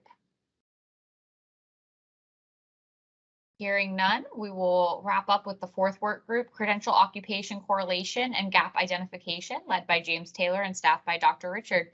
James and Keith, you're recognized. Thank you, Chair Crowfoot. Interesting to hear from the other work groups, particularly in the demand threshold work group, how similarities are coming across with existing processes of the state that we don't quite grasp, and we're working to do that now, as well as the process of post-secondary for adopting programs. So there may be some correlation that we can, or areas where we can work together even as next steps. With this particular work group, we had 3 goals that we had listed. The primary goal of the work group was to establish a universal list of credentials that's currently offered in Florida that would be reviewed by the CRC through the framework of quality. And we do that in order to determine which credentials would appear on the master credentials list. Our second was to develop a process by which the new credentials would be identified as they're offered for the first time in Florida, and how those credentials can also be reviewed by the CRC through the FOQ. And our last one was to take and develop a process by which the CRC can identify credentials that are not currently offered in Florida, but may be identified as valuable criteria credentials based on the emerging labor market demand, which we saw that in some of the work that Dr. Richard mentioned earlier. Our first group meeting that we had, we focused in these areas, and we discovered that, as the previous speaker mentioned, this is an enormous process, a huge challenge. But we also determined it's an enormous need. As we were working through how to develop this and how to come up with these answers, one of our members from the work group, Brian Clayton, mentioned that it may be an opportunity for us to contact with employers through our own contacts that we have and reach out to them for feedback, which is something that we saw that was done through the ESG Credentials on Value work group through their employment survey. We looked at that and thought, well, maybe there's a bigger opportunity here as well, that we could reach out to existing associations, organizations, chambers across the state who may have already collected a great deal of that information, for us to be able to bring that in and start putting that together for our next steps. So as a result, in our last work group meeting that took place just this Monday, we did a deeper discussion on how each one of the post-secondary sectors could or are reviewing, approving, collecting, maintaining their program inventories. We were looking for answers on how the sector might add or eliminate programs, and if there's any mechanism in place that would allow the industry to provide information on emerging fields. So our main goal was to find out what's possible and what's not possible. And to do that, we had presentations that were facilitated by representatives from in each of the sectors. That brought us to the point of our next meeting, so we're looking forward to taking that information, using it, discovering how a process can be developed to ensure that the CRC regularly receives updates on the programs that are offered, that are anticipated to be offered, or maybe potential for programs in the future with Florida. So that's a quick overview of where we're at and where we're headed. Dr. Richards, did I leave anything out there that we need to add? There is nothing that I'd like to add at this time. Thank you, Jim. Great. Well, thank you, Chair Crowfoot, and again, thank you to our group, especially during this time with legislative session where we all wish we had 3 more days in the week to get things done, but we've had strong participation with our work group. We will be continuing our meetings on an every other Monday basis, and we will increase that if the need's there. Thank you so much. Are there any questions for the 4th work group? Thank you so much. I just want to reiterate a huge thank you to the work group leaders, the staff, and then also the membership. We have so many stakeholders from business leaders across the state, DEO, local workforce boards, local education leaders. It's a huge undertaking for these work groups and many hours spent. So thank you again. Your work will enable us to drive toward the development of a framework that has been vetted by stakeholders and lead us to the evaluation of new credentials in the near future. So thank you so much. I also know that moving forward, we're going to look to have more collaboration between the work groups. So right now their work is siloed. We want to make sure that there's an opportunity for collaboration. So we look forward to that collaboration in the near future. And then just for all the committee members that might not be participating on any of the work groups, just want to remind you that please reach out to the staff of the work groups if you have any questions, and their contact information is available at the end of your meeting packet. So if you've got questions about a specific work group, please reach out to that staff lead and they'll be happy to walk you through any questions that you might have. So thank you again to the work groups. Very much appreciate your time and work on this. So next up, the Labor Market Estimating Conference discussion. We are so grateful to have Amy Baker, Coordinator of Economic and Demographic Research and Chair of the Labor Market Estimating Conference, with us today. As we've discussed, the work of the LMEC is important to the future work of this committee. Data for wages, supply, and demand will inform the development of a framework of quality to evaluate credentials. All state agencies, as well as this committee, must ensure any work product related to labor demand and supply is consistent with the official information developed by the conference. So, Amy, we look forward to hearing your review on the progress and of your team's analysis on Florida's labor market. Thank you so much for being here. Thank you. We did, since I've last talked to you all, have a meeting in February to look at kind of a simple supply, simple demand analysis, trying to look at a gap. And we knew from the get-go this would be challenging. We were trying to create an algorithm that applied to each and every occupation. And as the complexity of our labor market shows all of us, that is an enormous task and one that was well worth the effort. I think we all learned a lot from it. It was something we were charged with doing that I think paid off at the end of the day, but we didn't end up actually adopting any products from that meeting. So what we did instead is go through some of the challenges with putting supply and demand together and focus on what we need to do going forward with products being available in August. And so a couple of things came out from our group discussion among the conferees. So one piece of it was wages. We actually didn't bring any new wage products to the meeting in February relative to the meeting that we had in the fall. But what we talked about is, in addition to using the annual average wage, which is what we used in our our first meeting from the Occupational Employment and Wages Survey, what other pieces of wage information were going to be important. We had used the annual average wage to comply with the parts of our law for the Labor Market Estimating Conference and for the Credentials Review Committee to deal with middle level jobs. And so that was one piece of the charge. What's missing right now is high wages, because several of you have statutory directives to look at high wages in your different spheres of work. So that's missing. And also low wages, or if we think it's better to term those entry-level wages within an occupation, could be considered low within that occupation or occupational group. So that is one thing that we've taken on as a big project to work on between now and in August. Chairman Crowfoot was particularly interested as a principal in having us look at entry level. And the challenge there, as many of you already know, is that for the data sets we're using, that we're trying to use as the basis of our work, they don't actually designate entry-level wages. And so you have to come up with your own definition of how to go forward.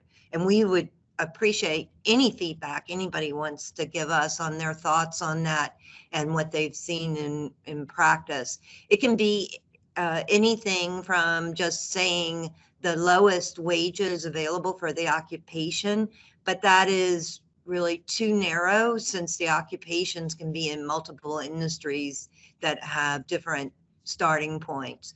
So what you see more frequently are definitions of percentiles, like the bottom 10% of the wages in an occupation would be considered entry-level wages in that occupation. But there's quite a few options available to us.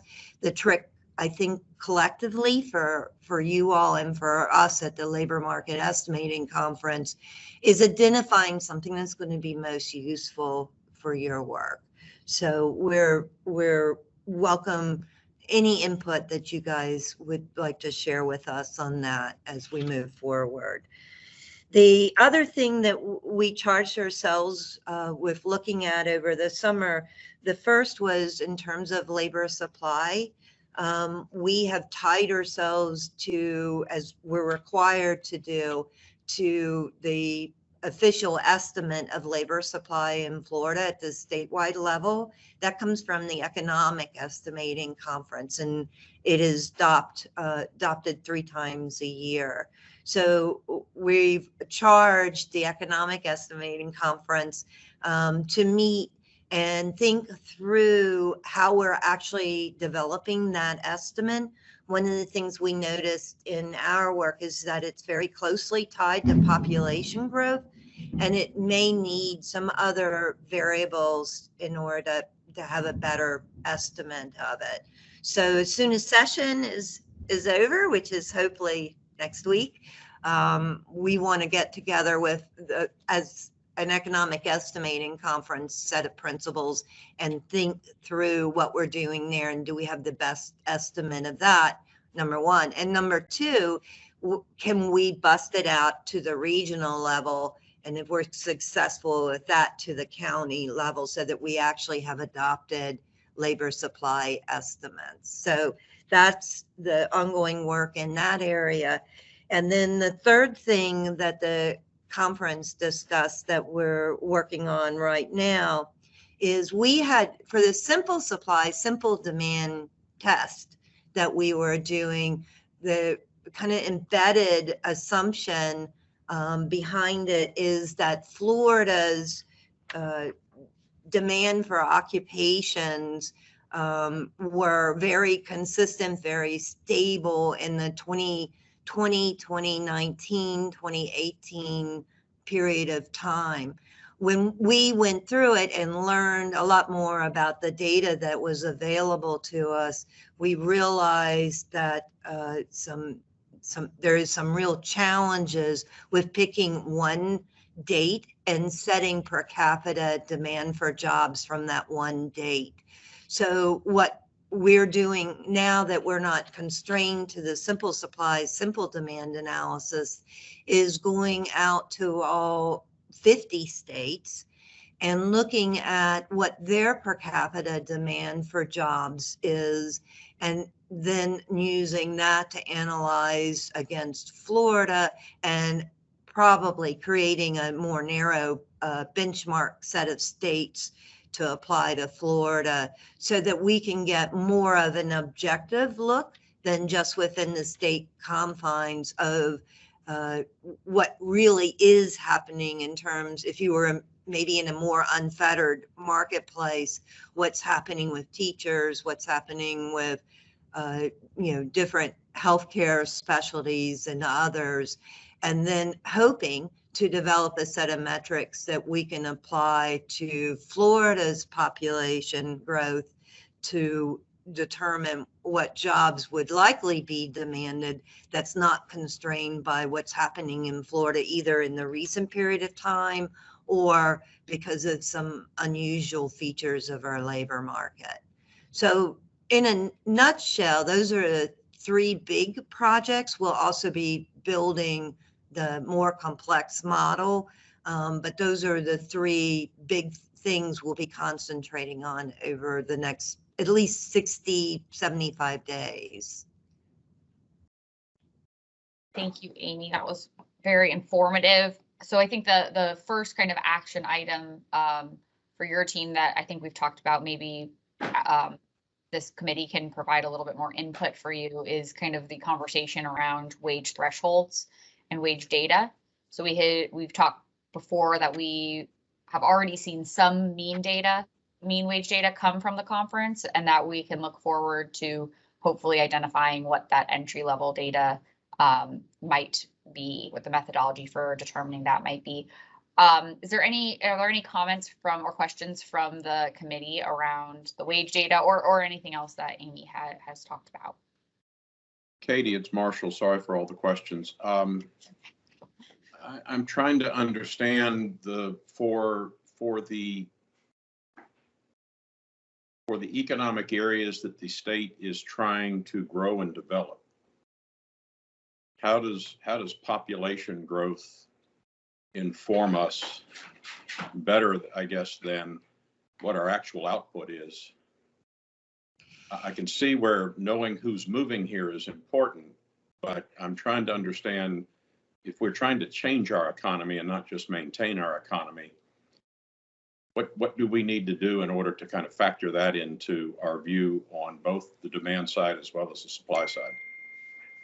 I think both pieces are very important. So we know that population is the single largest driver of economic growth in Florida. And Florida's population growth is so strong that it is by far and away the strongest driver we have.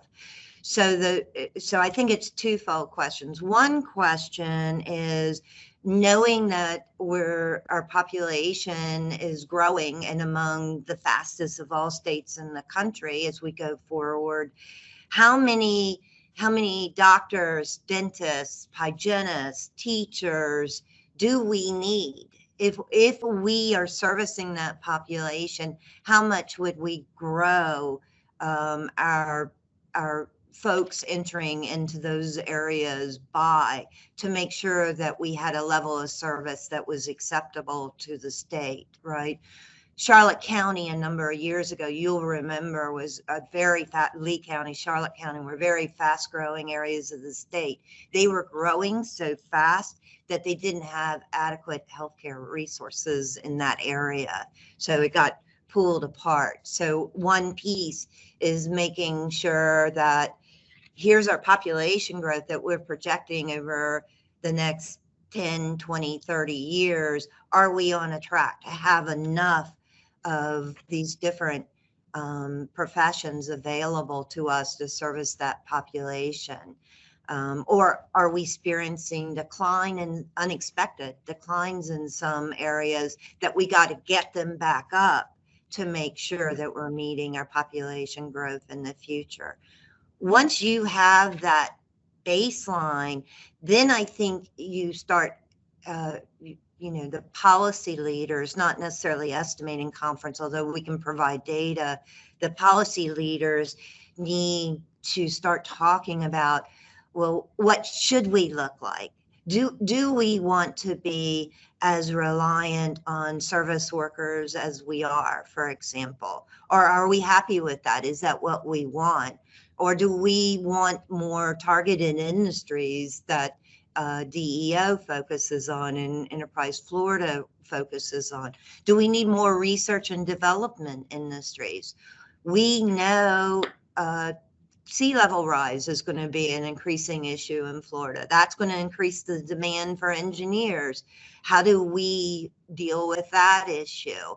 So I think it's one, having the complete baseline that says, okay, we need to at least maintain this level of service to meet our needs going forward as a growing state and a state with emerging issues facing us. But then two, what do the policy leaders want to do to alter that picture from what it is? And I would agree with you that we need to understand, I guess I would think of it as, what is the secondary economy that serves our population? Then I guess I'm trying to think through how we incorporate on top of that the primary economy drivers, where we're out recruiting and trying to attract certain businesses to our state, and where we potentially have gaps. I mean, there's a good deal of information on that. And I think probably some trend data even would be helpful in being able to demonstrate that some of those targeted economies are growing. I guess I'll throw in my favorite byline too. I think another important piece of this is going to be trying to understand, as we produce graduates, if they leave, how do we need to have better information on whether or not they stay in Florida or whether they leave Florida, and then probably figure out why. Is it because the jobs aren't here? Is it because the jobs pay more somewhere else? Is it because somebody's crazy and they'd rather live in Atlanta than Tallahassee? But I appreciate, and I do see the side of it, particularly in a secondary economy. We need to understand what does our population need. I'm hopeful we can get into this also in terms of, and if we want to change the primary economy, what would that take in terms of talent supply? Thank you. I would definitely agree with everything you said. I think those are the super challenging issues that are real hard going forward. Jennifer or Andra? Thank you. Yes, first I want to say, Amy, thank you so much for your openness and how you are looking outside of our state, as well as looking at even the data within our state with a different lens this go around. I think that's so important, given the importance of the product that you're creating and given the time of where we are in Florida and the rest of the world is as well. So thank you for that. Secondly, I want to echo your comments, Marshall, and I traditionally call these other economies maybe infrastructure economies or foundational economies, because true, they do not bring net new wealth into our state, but in order for those targeted industries to grow that do, we have to have strong foundational economies to support them, whether it is education, healthcare, banking, anything that just recirculates the wealth. And then, of course, construction and some of those other skill sets that are critical to advance the economy in the focus areas of the targeted industries. I also think it's really important for us to think within those industries. There are both occupations that are medium to high wage, as well as medium to high education level or certification level required for entry and advancement.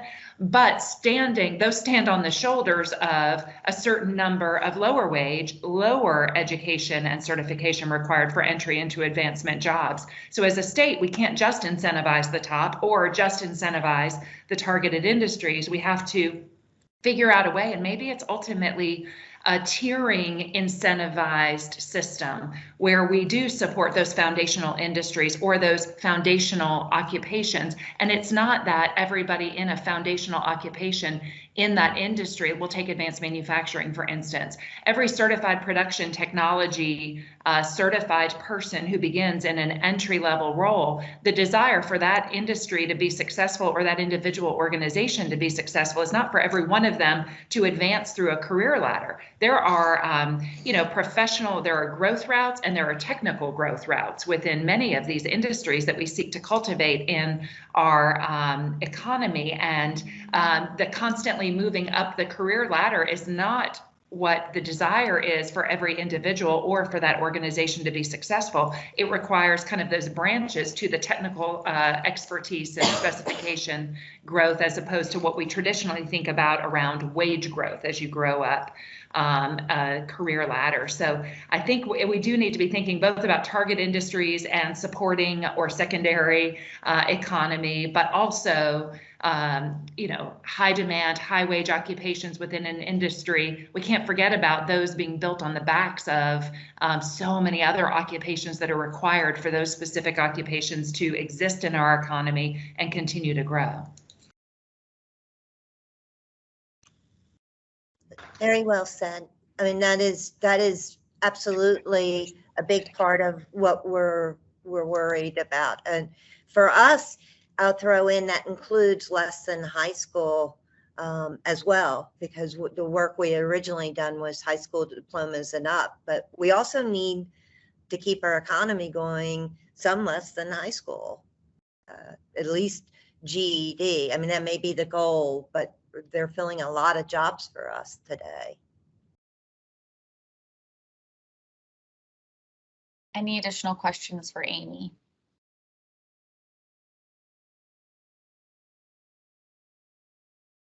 No. Well, thank you so much for joining us, Amy. And I'll ask again that maybe you can join us at some upcoming meetings, interim meetings, as we continue to work to adopt this product. So thank you so much for being here. So now we've come to the open discussion public comment for portion of the meeting.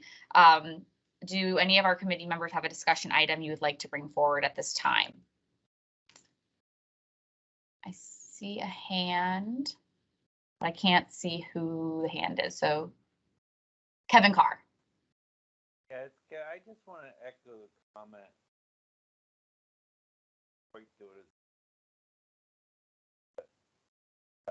I was wondering when we were about the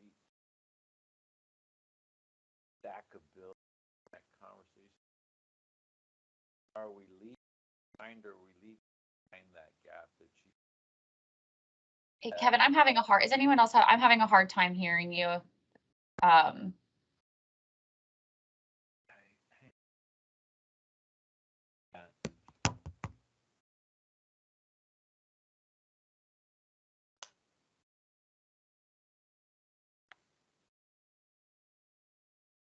that any better? Yes. Okay. The magic of AirPods. I was just trying to echo Jennifer's comments, and I wonder if, the work of this committee will be leaving behind a gap of those less valuable credentials that really are essential to the pathway to these more valuable ones. And if you were the average citizen or a student or someone looking for, a career pathway, if we're not addressing that in a way that kind of guides or leads people toward that more valuable credential, and I know someone earlier said that, the list really was made up of and was referred to earlier as the funding list. But is that, if we just scope our work down to that funding list, are we leaving a lot of our essential work off of the table? So that's my comment. And I think that's kind of what Jennifer was saying much more eloquently than me. Thank you. James? Yeah, I like where Kevin was headed on that. But it's almost like we need to define what we're talking about as far as valuable. There's so many ways that a credential can be valuable. It could be valuable in your effectiveness in your job. It could be valuable on your impact on society. It could be valuable for your wages. There's, in tech, there's some credentials that are certifications that you could take that we know that if you took that certification, you're going to increase your pay by $10,000 a year. Not to make this enormous task even more enormous, but I'm wondering if that's something that we might want to look at as well, is what value does each credential bring and in what area?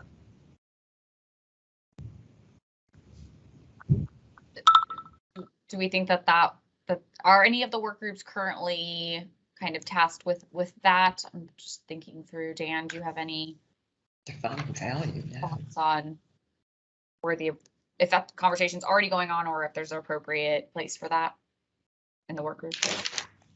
I think one of the work groups, thank you, Chair Crowfoot. One of the work groups that didn't address the group today is kind of an overarching steering committee that's comprised of each of the staff leads for the 4 work groups. And that's a great place for us to synthesize, I think, those comments, Jim. How could we, because I think I see it crossing over to multiple work groups from a sequencing standpoint, to a wage standpoint, to a demand standpoint.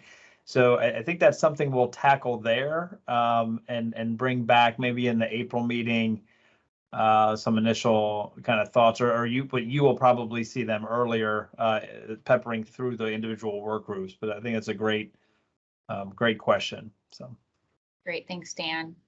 Any other comments or questions for the open discussion portion of the meeting? And we'll move to public comment. Anyone? Okay. So we have I have 3 public comment cards. One, Rachel Rutledge submitted a question. Let me pull that up real quick. It was around the funding list, and I believe Tara Goodman is going to help answer this question. So the question is, can you please explain the post-secondary funding eligible column head on the master credential list? Also, how will the funding be allocated? Thank you, Tara. Thank you, Madam Chair. The designation is a carry forward from the 2021 CAPE Industry Certification Funding List and those designations that were also made on the Master Credential List. The original 21-22 Master Credential List had a column for FCS and a column for school districts. We are moving in the direction of a single post-secondary funding flag. So for purposes of the 22-23 list, they have been combined so that we can reflect that. The performance funding is specified in the General Appropriations Act for those appropriations that I mentioned earlier, the $6.5 million for school districts and the $14 million for Florida college system institutions. Under present law, it is designated at $1,000 per industry certification, so it is not weighted. It is a flat weight, but part of House Bill 1507 was to create a return value funding model that was referenced during the Andrew's presentation on the timeline.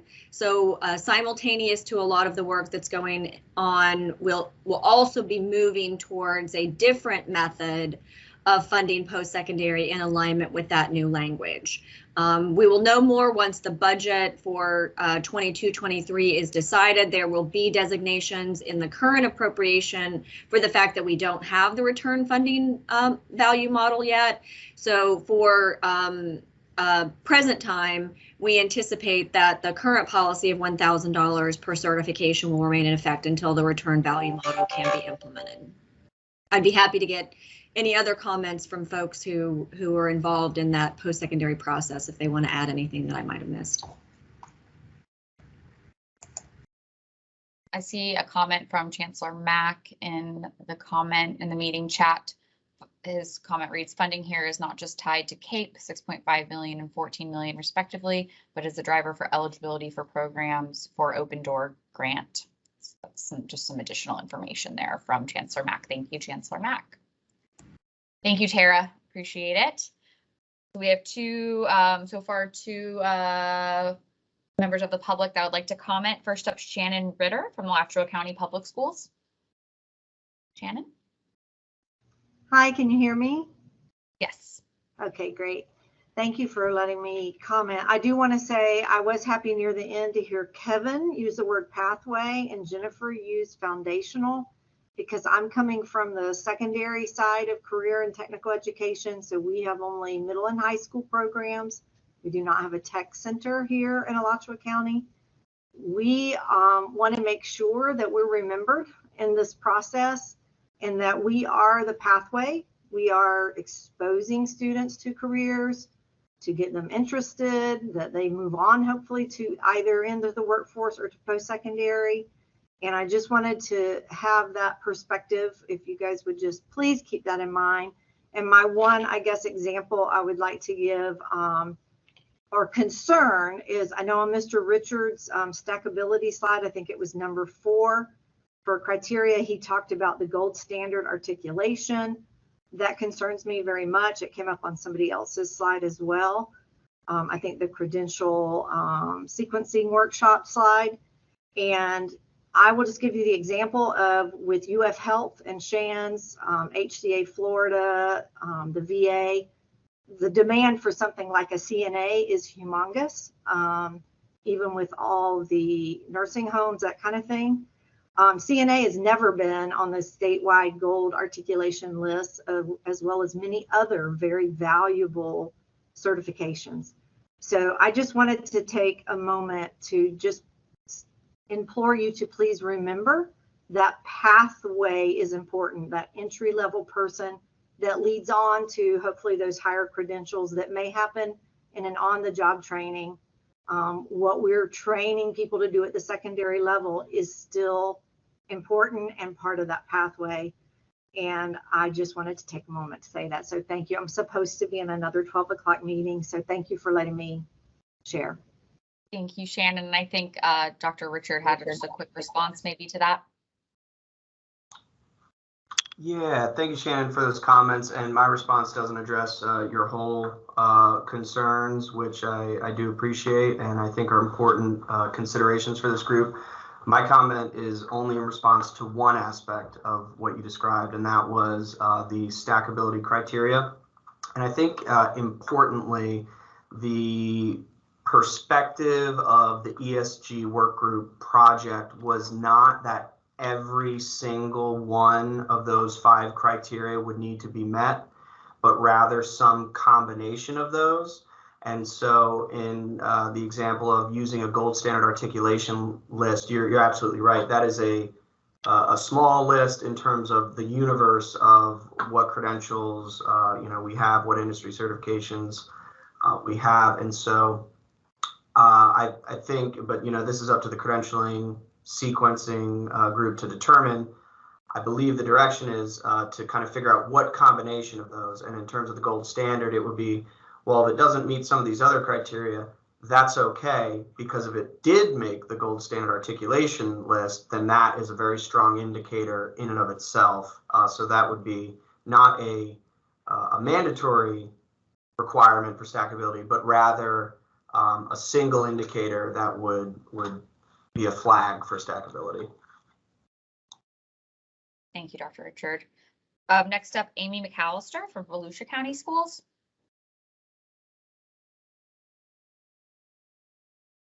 I wanted to kind of reiterate some of the comments from Sharon, Ms. Ritter from Alachua County. I work in Volusia County Schools, specifically with secondary education and industry certifications. And the requirement of articulation agreements as a stackability was definitely a concern. So I was very glad to hear Dr. Richards talk about the fact that it may be an option, but not necessarily required, because a lot of our health science certifications our AS degree programs are very heavily regulated and have very specific hour criterias. And so because of that, they're not able to have articulation agreements with industry certifications. And then we also see a gap sometimes between AS degrees and industry certifications and BS degrees. Like for instance, I know in several areas we have industry certifications that are available. We don't have AS degrees available, but those students may go on to University of Florida or UCF and get degrees in those areas. And so I'm hoping that that can be a part of the stackability discussion as well, is that we're not just looking at the stackability from a lower level industry cert to a higher level industry cert to an AS degree to a bachelor's degree, that there's some consideration that there may be a leap from an industry certification to a bachelor degree in this process, because we definitely don't want to see our secondary students lose interest in our CTE programs because they're not able to earn credentials and then continue into those programs at the collegiate level. We really want to make sure that we're able to continue building that pathway.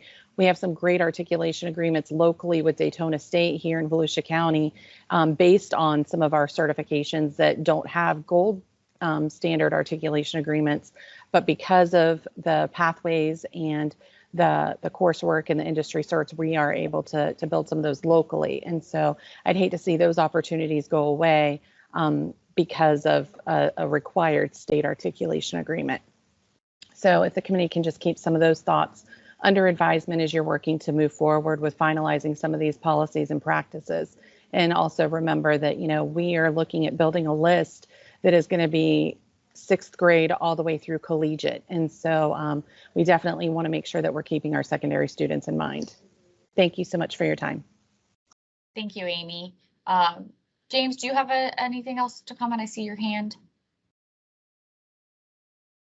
No? Okay, thank you. Is there any other comments from the committee or the public? No? Okay. Well, thank you all for your time and attention today. The members of the Credential Review Committee have key roles in helping reach our governor's goal that Florida will be #1 in the nation for workforce education.